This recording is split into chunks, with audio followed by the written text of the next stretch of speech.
বিরহী পাপী। দেশের সঙ্গীতাঙ্গনে নেমে এসেছে শোকের ছায়া।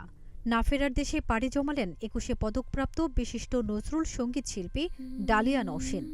১ এপ্রিল বেলা ১টার দিকে তিনি শেষ নিঃশ্বাস ত্যাগ করেন।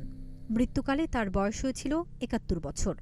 শিল্পীর মৃত্যুর বিষয়টি নিশ্চিত করেছেন তার খালাতো বোন প্রখ্যাত সঙ্গীত শিল্পী সাদিয়া আফরিন মল্লিক। ১৯৫৫ সালে জন্ম নেয়া ডালিয়া নওশীন ছোটবেলা থেকেই সঙ্গীতের প্রতি গভীর অনুরাগী ছিলেন। মাত্র ৫ বছর বয়সে তিনি কিংবদন্তি সঙ্গীত গুরু সুধীন দাসের কাছে উত্তর ভারতীয় ধ্রুপদী সঙ্গীত ও নজরুল সঙ্গীত শেখা শুরু করেন। পরে তিনি ছায়ানট থেকে প্রাতিষ্ঠানিক সঙ্গীত শিক্ষা নেন এবং ভারতে উচ্চাঙ্গ সঙ্গীতে প্রশিক্ষণ গ্রহণ করেন।